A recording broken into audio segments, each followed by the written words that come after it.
결국 대제사장 아나니아가 재판을 내리는 자로서 권위가 있는 것은 맞습니다. 그러나 그 권위는, 하나님이 주신 권위는 성경적인 진실됨을 밝혀내고 죄와 선함에 대해서 분별하여 옳고 그름, 성경적인 것을 분별하여서 하나님께 영광을 돌리는 그 역할을 감당해야 하는데, 자신이 얻어낼 것이 무엇인가라는 것만 생각하는 이기적이고 난폭한 자다라는 것이에요. 결국 이러한 자들은 동족들에게도 버림받는, 이건 역시 죄인이다라는 것을 증명하고 있는 것입니다. 그도 죄인이다라는 것이죠. 자, 이러한 자를 뭐라고 부르는가? 성경에서는 형제의 눈 속에 티는 보고 자신의 눈에 있는 들보는 보지 못하는 자, 바로 외식하는 자다라고 보는 것입니다. 외식하는 자. 여러분이 오늘 본문을 통해서 눈여겨 지켜봐야 될 것은, 내가 혹시 대제사장 아나니아는 아닌가?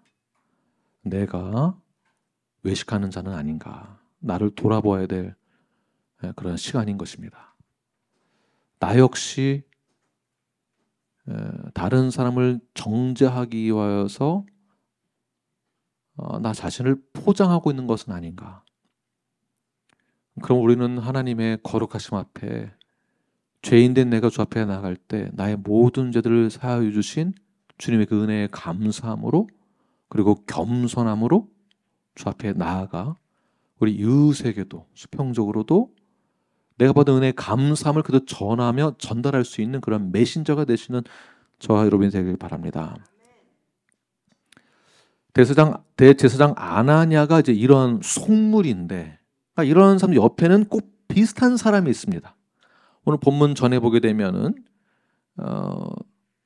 유대인들이 사도 바울을 때려 죽이려고 했을 때에 올바른 재판을 그래도 하게 해주려고 천부장이 오늘 대제사장에게 법정 앞에 설 수 있도록 요구하는 것이거든요. 그럼 천부장은 어떠한 사람인가? 우리가 미리 알고 있는 내용들이긴 하지만, 대제사장 아나니아 옆에 그 재판에 천부장도 같이 있었는데, 천부장은 그렇다면 로마 시민권을 가진 자여야만 하는 것이거든요. 그렇다면 이는 어떻게 로마 시민권을 갖게 되었을까? 공회에 바울을 맡긴 천부장 역시 정의롭고 공의로운 사람은 아니었습니다. 불법적인 방법으로 많은 돈을 들여서 로마 시민권을 불법적으로 산 것이죠. 그러고 나서 자기 입지에 방해되는 모든 것을 최대한 감추기 위한 그런 기회주의자입니다. 천부장이나 대제사장이 바울을 고소하고 재판에 세웠지만, 죄를 묻고는 있지만 오히려 그들의 죄가 더 많다라는 것을 오늘 본문 1절에서 말해주고 있는 것이에요. 오늘까지 나는 범사의 양심을 따라 하나님을 섬겼다. 이 바울의 고백이 저와 여러분의 고백이 되길 바랍니다. 이때 바울은, 그러니까 주변에는 온통 자신을 범죄자로 죽이려고 달려드는 그러한 코너에 몰린 상황 가운데 있습니다. 주변에 아무도 도와줄 사람이 없다는 것을 바울이 알고 있었습니다. 더 처참한 것은 무엇이냐 하면 12절부터 14절 보게 되면 그 처참함, 바울의 처참함이 더 이게 과하게 되는데, 함께 읽겠습니다. 시작. 날이 새매 유대인들이 당을 지어 맹세하되 바울을 죽이기 전에는 먹지도 아니하고 마시지도 아니하겠다 하고, 이같이 동맹한 자가 40여 명이더라. 대제사장들과 장로들에게 가서 말하되 우리가 바울을 죽이기 전에는 아무것도 먹지 않기를 굳게 맹세하였으니. 네, 바울을 죽일 암살단이 조직되어집니다.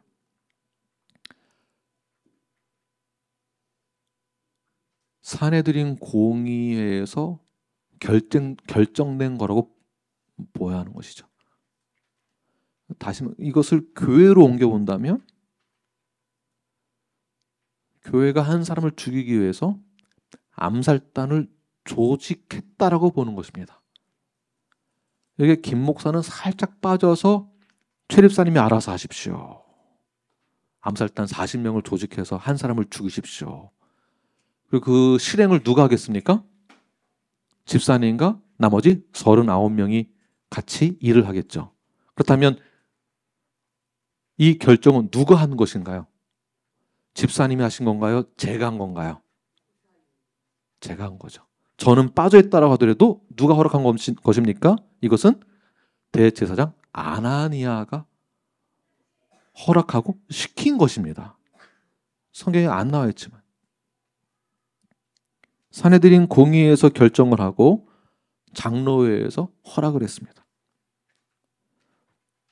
자, 이만큼 주변에 바울을 보호해주고 위로해줄 사람은 한 사람도 없는 코너에 몰린 상황, 모든 것이 막혀있는 상황, 숨도 쉴 수 없을 정도의 공포와 그 누구도 믿을 수 없는 그 상황 가운데에서 코너에 몰려있는 바울의 심정을 한번 생각해 보십시오. 그 자리에 내가 있다고 한번 생각해 보십시오. 그때 여러분들은 어떻게 하시겠습니까? 청부장처럼 돈을 써서 어떻게 아부해서 그 위기를 넘기시겠습니까? 아니면 아나니아처럼 자신의 기득권을 지키기 위해서 수단과 방법을 가리지 않고 사람을 고용해서 싸우거나 정치적인 당을 지어서 전쟁을 하시겠습니까? 이런 상황 가운데서 여러분들은 어떻게 하시겠습니까?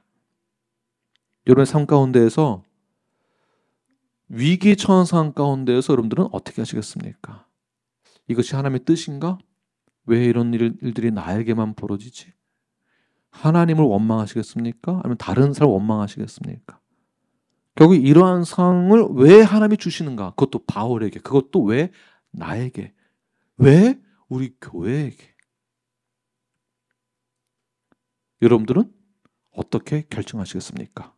머리를 써서 이 위기를 넘기시겠습니까? 인맥을 사용하시겠습니까?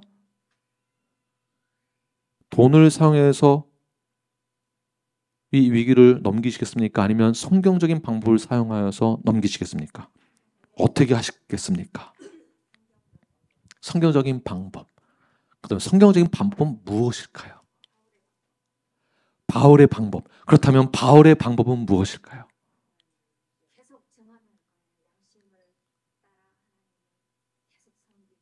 네, 그렇죠. 양심에 따라서 계속 하나님을 섬기고 계속 복음을 전하고 그렇게 할 수 있는 원동력이 어디서 나올까요? 성경에 있습니다. 성경에. 그러니까 성경에 뭐라고 나와 있는가? 고린도후서 4장 8절부터 10절 말씀을 우리 함께 읽겠습니다. 시작. 우리가 사방으로 우겨쌈을 당하여도 쌓이지 아니하며 답답한 일을 당하여도 낙심하지 아니하며 박해를 받아도 버림받지 아니하며 거꾸로짐을 당하여도 망하지 아니하고 우리가 항상 예수의 죽음을 몸에 짊어짐은 예수의 생명이 또한 우리 몸에 나타나게 하려 함이라. 아멘. 마지막 10절 말씀을 사도 바울이 믿었던 거예요. 이런 일들이 나에게 왜 생기는가? 우겨쌈을 당하는 일, 답답한 일, 박해를 받는 일, 거꾸로짐을 당하는 일들이 왜 나에게 생기는가? 이게 운이 없어서 그런 것일까요? 아니다라는 거죠. 왜 나에게 이러한 화근이 생기는가에 대해서 물론 죄에 대한 것은 그 대가를 받아야 하는 것이고 그 이외의 다른 것들은 왜 이러한 어려움이 생기냐 하면 10절 말씀 예수의 죽음을 몸에 짊어짐은 그 다음 무엇이죠? 예수의 생명이 또한 우리 몸에 나타나게 하려고 즉 이러한 사건 속에서 하나님의 계획과 섭리가 나를 통해 드러나게 하여짐으로 하나님께 영광을 돌릴 수 있는 기회가 주어진 것이죠. 그렇다면 사도 바울은 이런 고백이 어떻게 나왔겠습니까? 하나님의 속성을 완전히 믿은 것이에요. 하나님의 편재하심, 하나님의 전지하심, 하나님의 전능하심, 하나님의 불변하심, 하나님의 영원하심 그것을 믿었기 때문에 그는 이 성경적인 삶을 이 우겨쌈을 당하는 상황 가운데서도 그대로 실천할 수 있었던 것입니다.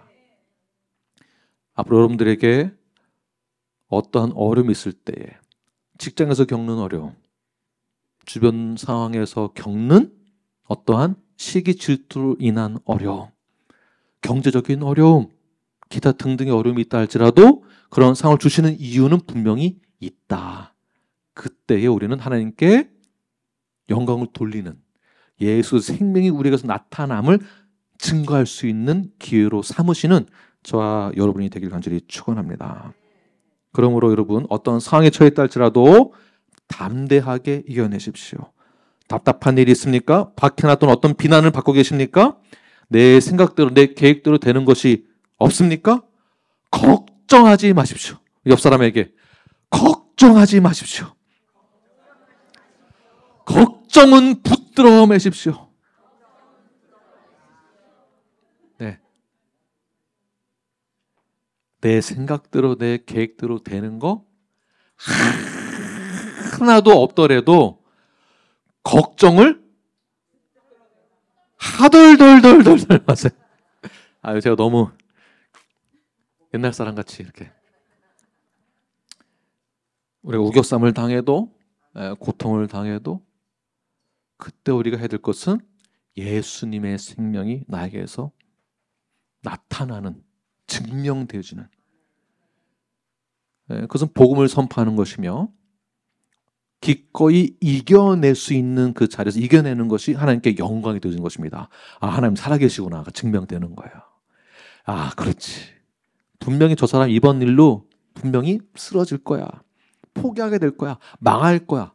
근데 딱 보니까 상황은 바뀐 게 없는데, 잘 된 거 없고 풀린 게 없는데도 야, 웃음꽃이 피고 신앙생활은 더 잘하고 믿음은 더 탄탄해지고, 그때야 비로소 하나님의 살아계심이 증명되는 것입니다.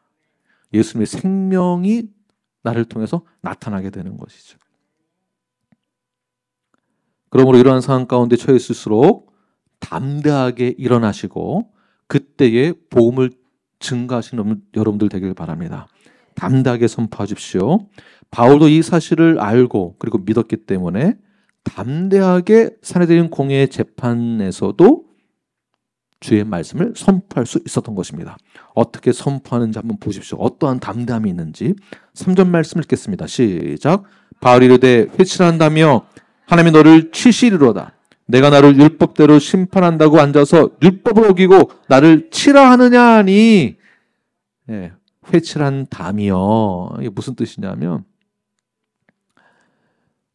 이제 무덤이나 이 파운데이션이 아주 이제 엉망진창인 것을, 그러니까 공사가 이제 잘못된 공사를 페인트를 이쁘게 칠해가지고 겉으로만 보기 좋게 만들어 놓은 거예요. 그러니까 살짝만 건드려도 무너질 것 같은 담인데 그냥 색깔만 잘 칠해놨다는 뜻입니다. 즉, 이 공의들이 너 재판장 너가 율법을 지킨다고 생각하고 있느냐? 너 아니잖아. 너는 금방 무너지게 될 거야. 이거 진짜 이 말하기 힘든 말이에요. 힘든 말이에요. 바울은 전혀 주눅들지 않고 가장 그 당시에 권위가 높은 그 공의의 앞에서 이런 복음을 전하게 되는 것이죠. 오히려 이런 기회를 통해서 그들의 부패함과 성경적이지 못한 이기적인 삶, 그리고 외식하며 오히려 율법을 어기는 자들에게 대하여서 담대하게 복음을 선포하는 것입니다. 자, 이러한 담대함이 어디서 나올 수 있는 것이겠습니까? 어떻게 바울이 이렇게 담대할 수 있을까요? 여러분 같으면 이런 상황 가운데에서 담대하게 복음을 증거할 수 있으시겠습니까? 자, 이런 힘이, 이런 담대함이 어디서 나오는가? 바로 성경의 힘이라고 볼 수 있는 것입니다. 성경의 힘이고요. 성경에 나와 있는 말씀이에요. 그리고 이러한 말을 하게 하고 지혜를 주시는 것이 바로 성령의 힘입니다. 성경의 힘과 성령의 힘. 마가복음 13장 9절 말씀 함께 읽겠습니다. 시작. 너희는 스스로 조심하라. 사람들이 너희를 공회에 넘겨주겠고 너희를 회당에서 매질하겠으며 나로 말미암아 너희가 권력자들과 임금들 앞에 서리니 이는 그들에게 증거가 되려 함이라. 바울에게 일어나기 전에 미리 예언되었던 말씀이 지금 바울에게 일어나게 된 것이죠. 그대로 이루어졌죠. 근데 이 목적이 무엇이라고요? 이런 사건들이 일어나게 되는 목적이 무엇이라고요? 그들에게 증거가 되게 하람이라. 예수님이 살아계심을 나타나게 하람이라. 그들의 죄를 더 밝혀내므로 그들에게도 죄가 있음을 증명해내므로 그 죄를 완벽하게 해소시킬 수 있는 분이 모든 죄를 사하여 줄 수 있는 분이 오직 예수 그리스도이심을 증거하게 하기 위해서 너는 공회에 붙잡히게 될 거야. 그러한 상황 속에서 막막한 상황 속에서 여러분들은 무슨 말을 어떻게 해야 할지 감당이 안 되시겠죠. 오전에 성경 공부할 때 한 자매님에게 질문했는데 갑자기 물어보시면 제가 굳어버립니다. 이거 다 그렇습니다. 우리 다 그래요. 그러나 몸이 굳어버리고 머리도 굳어버리는데 그 자매님의 입에서 나오는 그 말이 수준 이상이에요. 그럼 수준 이상의 말이 어떻게 나오는가? 성령님이 주시는 지혜와 힘으로 말을 할 수 있는 것이에요. 할렐루야죠? 그것도 성경에 나와 있습니다. 마가복음 13장 11절 말씀 함께 읽겠습니다. 시작.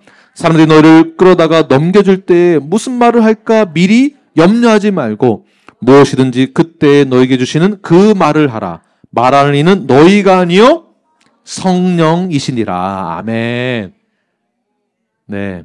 그래서 여러분들 목사님 저 복음 전하고 전도하고 예수님에 대해서 선포하고 알려주고 하는 거 저 못해요 라고 하지만 말할 기회를 주면 다 잘하시더라고요.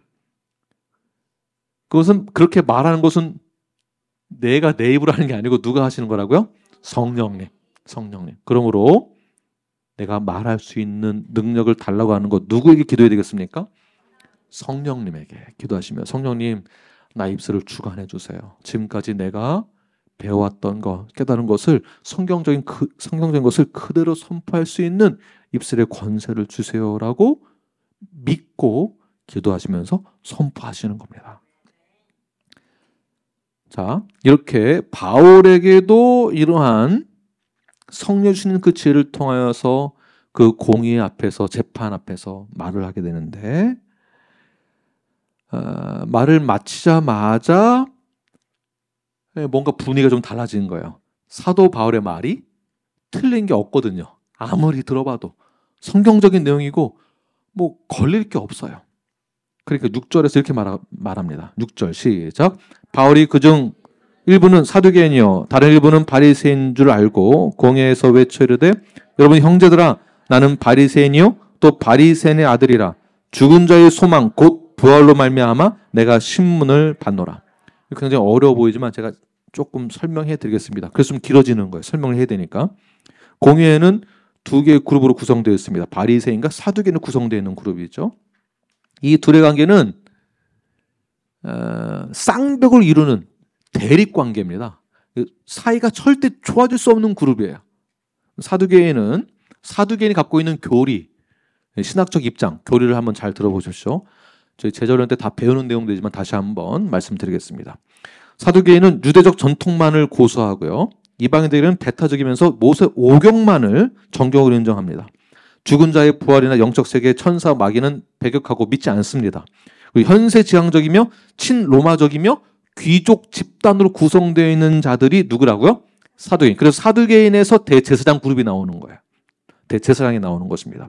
자, 바리새인은 사두개파와 달리 모세 오경 외에 각종 구전과 전승을 동일한 권위 있는 정경으로 믿습니다. 그러니까 전승도 믿고 구전도 믿고 성경도 믿는 거예요. 이게 그러니까 율법주의에 계속 가까이 더 가는 것이겠죠. 자, 이들은 죽은 자의 부활과 내세, 천사나 마귀 같은 영적 세계를 믿고 인정합니다. 로마하고는 사두개인과 달리 적대적 관계를 이루고 있고요.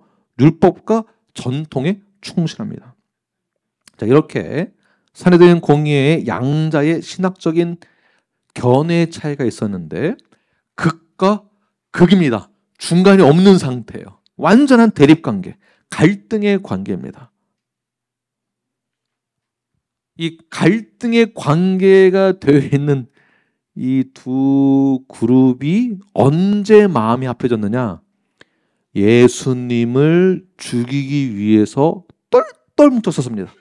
그리고 이제는 바울을 죽이기 위해 한 몸을 이루려고 합니다. 그 자리에서 자신을 죽이려고 하는 그들에게 사도 바울이 야, 너희들에게는 오류가 있어 라고 말하고 있는 것이에요. 지금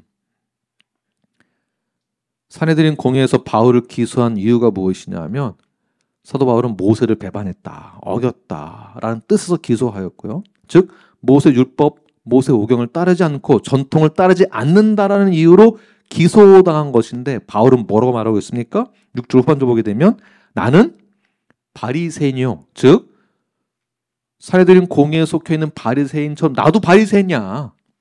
또 바리새인의 아들이라 죽은 자의 소망 곧 부활로 말미암아 내가 신문을 받는다. 너희들이 믿는 것처럼 나도 부활을 믿어, 바리새인. 근데 사두개인들은 부활을 안 믿죠. 나도 너희와 똑같은 바리새인이야. 나도 모세오경을 믿어. 그리고 나 역시 죽은 자의 소망 그 부활을 믿는데 왜 나를 기소하여서 죄가 있다라고 하느냐라고 말하고 있는 것입니다. 그렇다면 내가 죄인이라고 하고 내가 재판을 받는다면 너희들도 역시 재판을 받아야 된다. 이런 뜻이겠죠. 7절 8절 말씀 읽겠습니다. 시작. 그 말을 한즉 바리새인과 사두개인 사이에 다툼이 생겨 무리가 나눠지니 이는 사두개인은 부활은 없고 천사도 없고 영도 없다 하고 바리새인은 다 있다 함이라. 좀 더 정확히 바울의 부활 신앙과 바리새인이 갖고 있는 그 부활은 다른 것입니다. 정확한 것은 단지 죽은 자가 다시 산다라는 의미에서의 같은 부활의 단어의 뜻을 갖고 있지만 바울의 부활 신앙은 예수님의 부활 신앙을 말하는 것이고 바리새인들의 부활은 예수님과 관계없는 전승에 의한 부활, 그 단어만 이제 믿는 것이죠. 신앙의 근거에 따르는 것이 아닙니다. 그러니까 본질적으로 차이가 있는 것이에요. 그런 차원에서도 바울이 그들에게 내가 믿고 있는 그 부활 신앙을 증거하고 있는 것입니다. 왜냐하면 지금까지 바울이 계속 증거했던 말들이 있었거든요. 선포했던 메시지가 있었기 때문에 그들도 바울이 말하고 있는 부활 신앙을 알고 있었습니다. 결과적으로 바울은 예수 그리스도의 부활, 즉 복음을 전하는 동시에 그들에게 신학적인 대립을 이렇게 더 확고하게 나타내는 것이죠. 너희들도 큰 신학적인 교리적인 문제가 상당히 많다. 사두개인들과 바리새인들, 예수님을 죽이기 위해서 사용했던 방법이 바로 신학적인 대립을 뛰어넘어서 죽이는 것에는 일치가 되었고 하나가 되었습니다. 바울을 죽이기 위하여서도 신학적인 그 갈등과 대립이 있음에도 불구하고 사람을 죽이는 데 일치하였고 사람을 비판하고 정죄하는 데 일치되었다는 것이에요. 그러니까 자신들의 이해관계에 있어서는 철저하게 대립해야 될 부분은 대립해버리고 또 정치적으로 힘을 모아야 될 때는 힘을 모으고 이런 것은 비성경적이죠.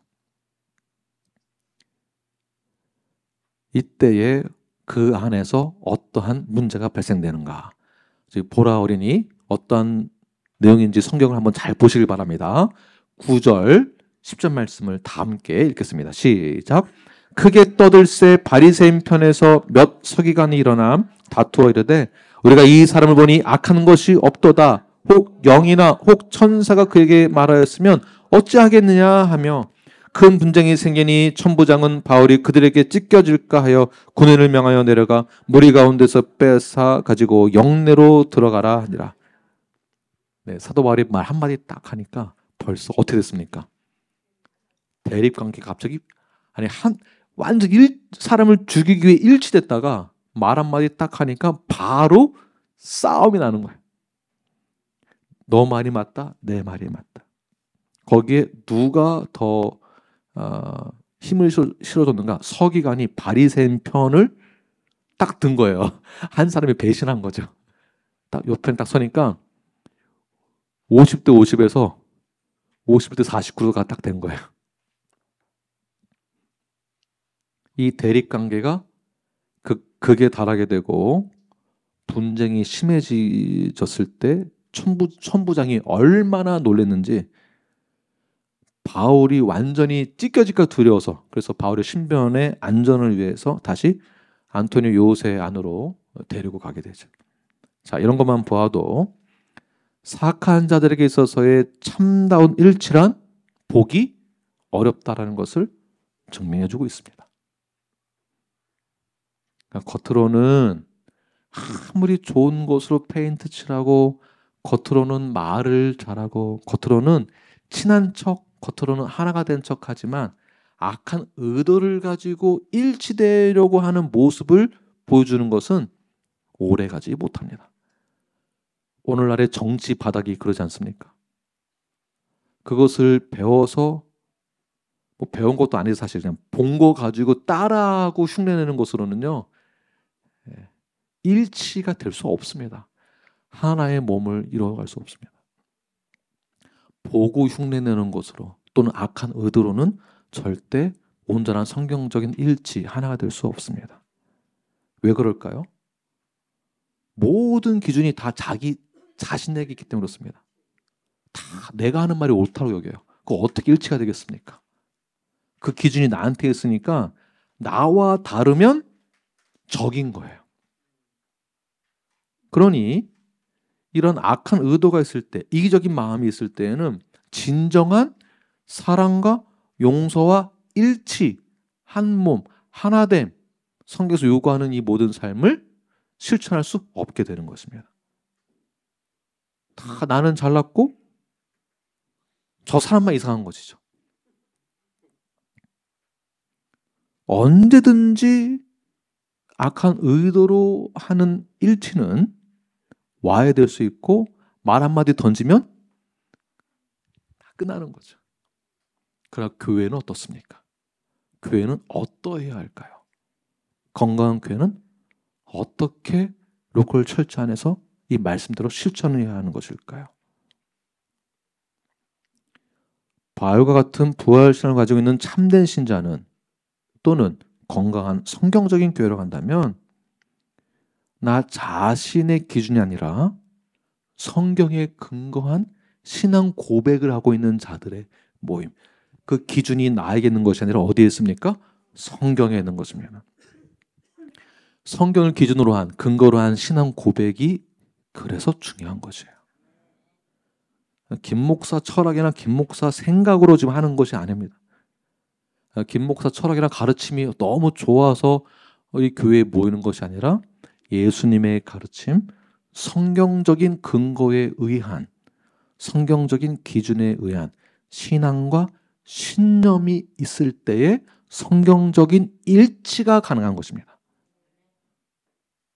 거기에는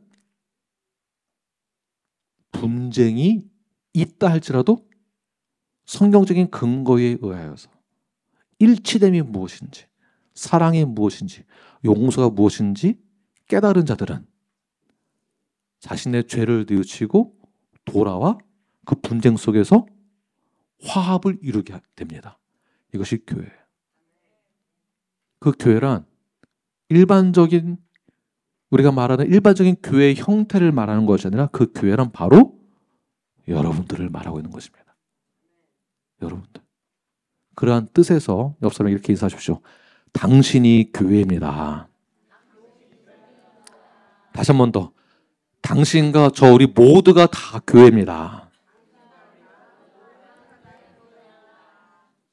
교회가 무엇이냐면 우리가 서로 고백하는 주님 안에서 내 죄가 용서받았음을, 그리고 하나님과 나와의 관계가 화합의 관계, 사랑의 관계로 회복되었음을 믿는 것이 교회이고요. 그리고 우리 모두가 함께 믿고 있는 예수 그리스도, 그 주님과 함께 한 몸을 이루게 되고, 그래서 이것을 유기적 공동체라고 말하는 것입니다. 한 몸을 이루어서 교회의 몸을 이루고 언약 공동체로서의 역할을 한 사람 한 사람씩 감당을 할 때 그 교회는 무너지지 않는 것입니다. 그래서 교회는 믿음의 공동체는 같은 신앙 고백을 해야 하는 것이고요. 같은 신념을 가지고 있으며 동일한 그 신앙의 행습, 행실, 그러한 프랙티스를 해야만 하는 것입니다. 내가 믿는 바 그대로 실천하시고 바울과 같은 담대함으로 복음 증거하며 제자를 삼으시는 저와 여러분들 되길 간절히 축원합니다. 자, 이러한 상황 가운데서 이 바울의 이 모든 스토리들을 보게 되면 어떻게 이렇게 바울이 담대할 수 있을까? 바울은 하나님의 속성을 믿었고, 그리고 바울은 이미 여러 해를 지나면서 예수님을 만나고 난 뒤 훈련받고 선교하고 복음 전하고 가르침도 살아내면서 그가 그가 경험한 예수님, 성령님, 하나님이 있었어요. 그러한 경험이 있었기 때문에 그에게 담대함이 있었는데 그 담대함이 오늘 11절 말씀에서 이렇게 말씀하고 있습니다. 함께 읽겠습니다. 시작. 그날 밤에 주께서 바울 곁에 서서 이르시되 담대하라. 내가 예루살렘에서의 나이를 증언한 것 같이 로마에서도 증언하여야 하리라 하시니라. 아멘. 11절 말씀에서 좀 더 제가 풀어서 설명을 해드리고 싶지만 담대하라만 이 단어에 대해서 말씀을 드리고 마치겠습니다. 바울에게 극심한 고통과 역경 속에 있을 때에 주님은 환상을 통해서 감옥에 감금되어 있는 바울에게 나타나셔서 그가 받는 고난을 위로해 주십니다. 그리고 비전을 주시죠. 고난을 받는 자리에서 야, 내가 너 고난 안 받게 해줄게가 아니에요. 고난 가운데 있는데 비전을 주시는 거예요. 그 비전이 무엇입니까? 로마에 가서도 너 똑같이 할 거야. 이것이 우리의 신앙입니다. 우리의 신앙생활이에요. 예수님 잘 믿으면은 내 사업 다 잘 되겠지? 우리 아들, 우리 딸 시집도 잘 가고 장가도 잘 가고 좋은 대학도 가고 좋은 회사 다니겠지? 돈도 많이 벌겠지? 나 몸 안 아프겠지? 일이 잘 풀리겠지? 내가 기도하면 내가 간절히 기도하면 다 들어주시겠지? 이게 신앙이 아닙니다. 이거 하려고 모인 게 교회가 아니에요. 그런 고난 속에서도 우리에게 주시는 하나님의 위로는, 또 하나님의 계획은, 하나님의 비전은 이와 동일한 일들을 이제는 더 나아가 로마에 가서도 동일하게 이 복음을 전해야 할 것이며 이 과정을 동일하게 겪게 될 것이다 라는 것입니다. 동일하게 겪게 되는 거죠. 다시는 그런 일들이 나에게 안 생긴다가 아니에요. 동일하게 겪는다. 그런데 그런 일들을 겪을 때마다 어떻습니까? 더 담대해지는 것이죠. 그 문제가 나에게는 이제 더 이상 문제가 아닌 거예요.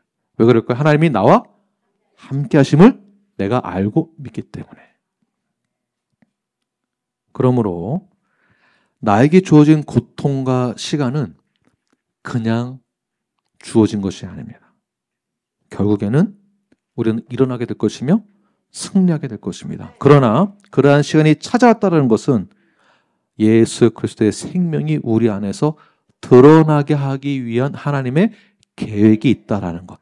그것이 여러분에게 주어진 개인의 비전이고요. 동시에 뉴라이프에게 주시는 것은 무엇인가? 건강한 교회적으로는 오늘날 우리에게 바울과 동일한 고난, 동일한 상황은 일어나지 않지만 건강한 교회로서 나아가고자 하는 그 상황 가운데 처한 과정 속에서 겪는 여러 가지 혼란스러움들이 있습니다. 혼란스러움들. 내가 알고 있던 것과 다르고 배웠던 것과 다르고 경험했던 것과 다른 것을 우리 교회에서 경험하게 됩니다. 혼란스럽죠. 이것이 맞나 틀리나. 그러나 결론에 도달한다는 것은 무엇이냐면 결국 무엇이냐면 하나님의 비전. 마태복음 28장 19절과 20절 말씀에서의 말씀 무엇입니까? 지상 대명령입니다. 제자를 삼는 거예요. 결국에는 성경적인 올바른 성경의 그 가치를 우리 다음 세대에게 그대로 전하고 가르치는 거예요. 계속 가르치는 거예요. 이것이 교회의 역할이고 여러분의 역할입니다. 복음을 전하십시오. 전도하십시오. 제자 삼으십시오. 침례를 주십시오. 그리고 가르쳐 지키게 하는 그 사명이 건강한 교회, 우리에게 주어진 것입니다. 그러기 위해서는 내가 먼저 주님의 제자가 되어야 하는 것이고요. 김한국 목사의 제자가 되라는 뜻이 아닙니다. 주님의 제자가 되라는 얘기입니다. 내가 먼저 제자가 되십시오. 그리고 내가 제자가 되었다고 한다면 이제는 제자를 삼으십시오. 바로 옆사람입니다. 옆사람. 바로 우리의 이웃. 더 나아가 교회 외에도 우리 친구들에게 그 사명을 전하십시오. 복음을 전하십시오. 비전을 전하십시오. 이러한 뉴라이프만이 가지고 있는 열정과 사명, 우리 뉴라이프만의 진가를 나타내시는 저와 여러분이 되길 간절히 축원합니다.